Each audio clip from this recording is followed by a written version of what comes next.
What's up, everyone? And you know what? This week, I can't believe I'm back with another one of these, but I don't know how you could take this, whether this is another release video or some people actually leaving the company on their own. But some more people have departed WWE this week. I think some of them may be releases, and two of them obviously left on our own. It's won't be a long video. It's only four names to talk about, but I am quite surprised what happened today. I was told this morning, and I'm generally actually kind of surprised in a way.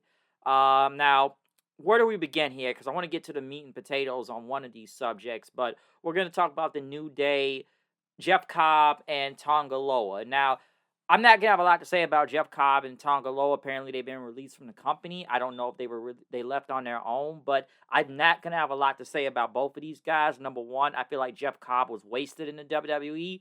He been here for like what, over a year now, and I feel like it's been dead on arrival almost ever since he got to this company. I thought it was odd that they put him with Solo Sikoa in them because he's not even Samoan; he's Hawaiian, but I never understood the point of that. I don't know. I always thought that was kind of strange to me. Like, why did they put him in this group? I didn't know they were going to put him on NXT. And I like Jeff Cobb. I've seen Jeff Cobb in New Japan before, the whole United Empire and stuff. And they really did well with him over there. Whether you want to talk about his booking or not, I didn't think he was bad over there. Him going to WWE, when I heard he was leaving, I know he wanted to go there, if I'm not mistaken. I did not know where they were gonna put him. I didn't know if he was even gonna go to NXT first. But if we go back to what, Backlash, I think he debuted over a year ago, if I'm not mistaken, maybe a year ago now at this point. I don't know how long he's been in the company, but I just feel like it's been dead on arrival. I really think it has. I think he's been the weak link out of this whole MFT group. And we'll get to the next weak link. I don't know. You can tell which is weaker than the other. Like, you can debate that amongst yourselves, but I feel like Jeff Cobb was a waste. I really think he was a waste in this company. I know they gave him a new name, JC Mateo and all that, but it's just he was the fall guy of this group. Well, one of the fall guys in a way. And it just did not work. I'd seen a lot of people call him fat. He was basically shorter than everybody. Even my friend had told me about this. He felt like he was not going to go far in this company. He just looked like he didn't have it. He just like a guy that just jumped a guardrail and stuff. And it was just really odd with him. Like, it really was odd. All I can really say he did in WWE was just part of this MFT group. And it hasn't been a good look.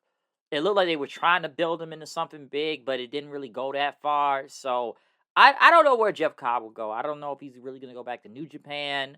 I don't know. He'll go to AEW. I heard he didn't want to go to AEW, if I'm not mistaken. I don't know where Cobb is going to go. Maybe TNA, possibly. I could see that happening. I'm not sure, but I personally think his entire time in WWE was a huge waste. Like, it went nowhere. And we saw him, what, about over a week and a half, like right before WrestleMania in that street fight. Kind of crazy, like half the people in that match from that street fight a couple weeks ago are almost all gone now. And Tonga Loa, I'm sure everybody's going to call Botchaloa. This man has been a botch fest. Hell, he botched last week, if I'm not mistaken, with Jacob when he was on the table, fell off the table, had to get back on the table so Jacob could do his splash. I'm sure a lot of people have had like comedy gold with him online just from the multiple botches that have happened with him being in WWE. And I remember one time, like, I don't know if it was Solo or Jacob. I remember like when they had the whole MFT going, and it was like with Jacob still in the group at the time. I remember Solo, I think, and I don't remember the segment precisely all the way, but they gave him one of the tag titles, like take it off Jacob or something, and God had the titles and stuff. And I remember people just booing and chanting "You can't wrestle." I think at Tongaloa, and I'm like, this is not going out so well. And I could just name just the multiple missteps, and like I said, it's just they call him Bachaloa. I don't even know where this guy will go. I really don't. I don't know if he goes back to New Japan. Like, Bullet Club's not even a thing anymore. I don't know if he goes to AEW. I don't know if he goes to TNA. Hell, some would even say JCW. I don't know where he will go. Maybe somewhere in the Indies, NWA. I'm not really sure. And listen, I've said this about both God members. Well, technically three, but between Tama Tonga and Tongaloa, and I've been saying this since New Japan. There is a reason why New Japan was always high on Tama Tonga and pushed him higher as a singles competitor. And Tama Tonga is really good. Even in WWE, when he left and went to WWE, I never even thought Tonga Loa was ever going to be there. I really didn't. And maybe they brought him in because they wanted both members of God, Bullet Club, and all that, and just add him to Solo and them. But it was, once again, this is another one of these waste things. But I always say, even in WWE, there's a reason why they pushed Tama Tonga higher than Tonga Loa. WWE, New Japan, however you want to look at it. One has always been bigger than the other. So I'm not sure where he will go.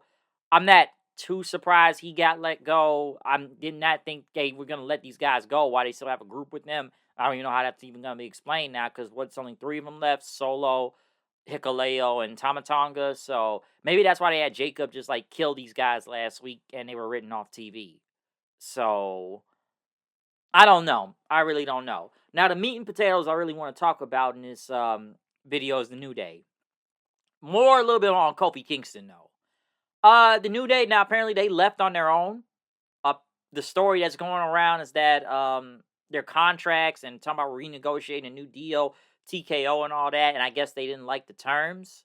So apparently they left, so they could not come out to like a deal, whatever was going on with them. I am surprised. I think with Kofi Kingston, really, because I'm sure a lot of people look at Kofi Kingston as a WWE lifer. I've seen Kofi Kingston in this company since 2008. Some say he's been here for 20 years. I guess if you want to count like developmental, maybe he got there in 2006. I'm not sure. Please, somebody send information about that. But I started watching Kofi Kingston when it was still the ECW brand, and he came in 2008. And obviously, he had a Jamaican accent at the time, which we found until we found out he wasn't Jamaican until like about a year later. But Kofi Kingston's basically done everything in this company. I've always liked Kofi Kingston. I've always wanted him even to be in the main event, which did happen. Because I think when 2009 happened, I think a lot of people think he was going to get a WWE title push. And it looked like it really was happening until, the whole Randy Orton thing. Stupid, stupid, stupid. If everybody knows that, you know why Kofi's push went down. And Kofi has won basically every title in this company, from being a multiple-time tag team champion to Intercontinental Champion, U.S. Champion, even WWE Champion. And I think Kofi had a really, really great run in WWE, even with the New Day. Because Kofi's been faced for so long, and I see him in so many tag teams, from like Airborne with Evan Bourne. I seen him team with CM Punk when they were WWE Tag Team Champions. I'm sure there's like multiple other tag team partners he's had. But once 2014 came, the New Day was formed with Kofi, Big E, and Xavier Woods. And I'm gonna talk about Xavier Woods in a minute too. But honestly, I always thought this gimmick was gonna fail. The first time I ever saw the promo videos, I thought they looked like preachers out there, and I said, "Where's this gimmick gonna go?" And I think it was going to fail because I'm not sure where it was going to go. And I remember when they debuted on SmackDown in November, I was like, what is this? And throughout time, they got over on their own. They became heels and, comedic heels if you want to say that too, but they were heels. It was kind of the first time I ever seen Kofi Kingston as a heel because he'd been a face for so long. And the crazy thing, before they even did the whole preacher thing, I remember they was going to be like a militant type of group because I remember they were just kind of coming out there dressed out real nice and stuff. And I thought it was going to be a serious group. But then once again, throughout time, this gimmick, it was silly. Everybody do the New Day Rocks thing. And they got over big time. One of the biggest tag teams basically ever in WWE history throughout almost a decade, really. Because we could talk about the pancakes and the bootios and playing the trombone to the ring and swiveling the hips. And like I said, they were a comedy, goofy, gimmick and whatnot. But it got over with the fans. And they've been like, what, 10, 11 time tag team champions at this point in time. So one of the longest reigning tag team champions ever also between all 3 of them. Like I said, it's so many things I could say about the New Day just from all the silly stuff they done, the gimmicks, unicorns, and just like I said, the trombone, and like I said, pancakes, cereal, and it sold a lot of merchandise, gear. Like they done a lot in the company, okay? And then Kofi Mania came in about 2018, which some say was never even supposed to happen. And Kofi Kingston had a whole WrestleMania storyline going into it about almost like trying to keep him down and fighting his way to even get to WrestleMania. And he had his WrestleMania moment in 2018. Yeah, 2018, 19. WrestleMania 30. What? year was that WrestleMania? Like 33, 34, if I'm not mistaken. And he became WWE champion, beating Daniel Bryan at the time, and it was a huge deal. And I loved it at the time, okay, because a lot of people at that time we didn't really have a lot of WWE black champions in a way, and I know it's gonna be debate with The Rock and stuff. But a lot of people bring up, full black WWE champion, but I thought it was a huge deal at the time. Now you could talk about his run; that can be debatable if he really had a good run with the WWE championship. And I'm sure we all hated that he lost to Brock Lesnar in like what seconds, and never even got a rematch for it. And, just kind of fell back into the tag team thing and whatnot. So he never really was back in the main title. He wasn't a main event guy at that point anymore. Hell, he even faced Orton again with the whole stupid thing and stuff. It even kind of rectified some wrongs right there. So, like, Kofi Kingston, like I said, has done basically everything in this company. And Xavier Woods also, and even with the New Day too. Let's remember, two WWE champions happened out of this. Both Big E and Kofi Kingston became WWE champion out of the New Day. So, like I said, this group was really big. Xavier Woods, when I remember when he first debuted in about 2011, 12 on the main roster, I remember they put him with R-Truth, and some people say he was just dancing and shucking and jiving and all that stuff. And some say this gimmick was already about to be a fail and everything, but once again, they put him in the New Day and just playing the trombone and up, down, down. And like I said, come on, like if we talk about the New Day, just the matches they had with the Usos. Come on, like the matches they had the Usos at one point was just, I thought it was some of the best things on SmackDown at the time between both of them. Just they whole feud and stuff going back and forth, Hell in a Cell matches, and just facing each other for the titles, and just segments too. The rap battle, if everybody remembers that, with Wale out there on SmackDown. Just don't get it rated like your boy Xavier Woods, and the crowd pop for that, because hey, we all seen the tape, folks. We all seen it, okay? But Xavier Woods, I don't think he was ever really a singles champion within WWE. It's just mostly tag team champion. So I gotta say he's the only member that really never became a world champion and whatnot, everybody, or even a mid card title. But the biggest thing New Day were really doing was the heel turn in. Unfortunately, Big E got hurt, and honestly, we don't know if he'll ever wrestle again. We all know what happened with his neck. And the New Day, we saw frustrations within the New Day then, wondering how they were going to break up with both of each other. And like I said, at the time, the 10-year anniversary was coming up with the New Day, but then they both turned heel, and they kicked Big E out of the group then. And there was a lot of heat from that. And I thought something was really gonna happen. It's gonna be like a real heel New Day again. It's not gonna be all the silly gimmicks and all the fun stuff they done. It's something gonna be serious now between Kofi Kingston and Xavier Woods. And I thought something was really gonna happen once they kicked Big E out of the group. And they were getting heated first and coming out there cutting promos and everything. But after a while, they just became comedic heels. And even last year at WrestleMania, I even said this too. When they had that match against the War Raiders, Viking Raiders, whatever you want to call them, they won the titles there. Nobody cared. Nobody cared. That match could have been on Monday Night Raw, to be honest.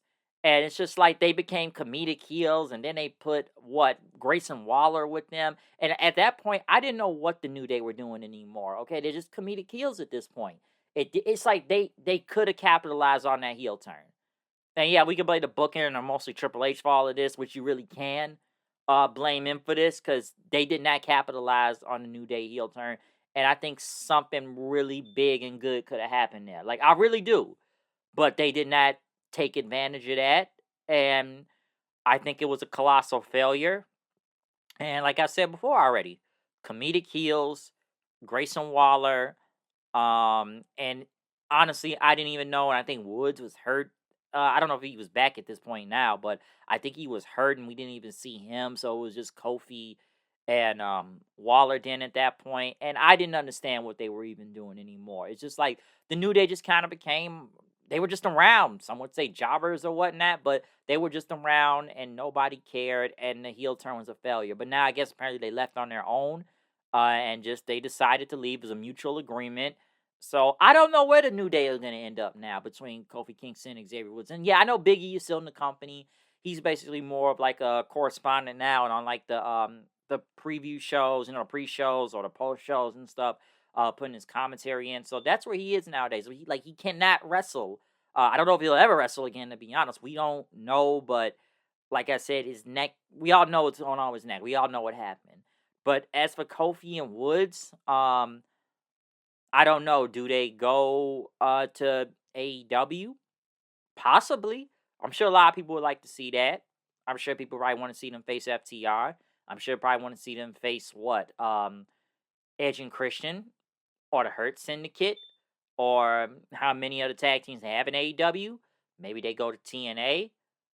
Maybe they go to. I don't know about New Japan if the New Day will go to. I don't know where the New Day are really gonna end up. Okay, I don't know, but I think a lot of people really thought Kofi Kingston. And like I said, I really was a little bit surprised because Kofi been in this company for basically 20 years. And some would say he would go in the Hall of Fame. Really, I don't know right now, but he be in the Hall of Fame. Like I said, he had a very long tenure in this company. Some probably wouldn't have never expected him to even last this long in this company, but he did. But I don't know where the New Day are gonna end up. I would think AEW. I'm not really sure what's gonna happen with both those guys, but I was pretty shocked to hear about the New Day. The New Day leaving WWE, and like I said, it was on a mutual agreement term. So we'll see what happens next. But like I said, I didn't think it was gonna be like more people leaving or releases. I think the Tongaloa and Jeff Cobb thing was a release, but don't quote me on that. I could be wrong, but we know the New Day mutually to part ways from WWE TKO and all that stuff. So I don't know if anybody's next or what can happen, but gotta say, pretty surprising stuff right here. So I really did not expect this, but yeah, it's something that a lot of people are talking about today. But other than that, though, that's all I got to say about this. Comment, subscribe, follow me on Twitter at HoodNight890. Hit the like button, hit that notification bell. We out of here. See you then. Peace out.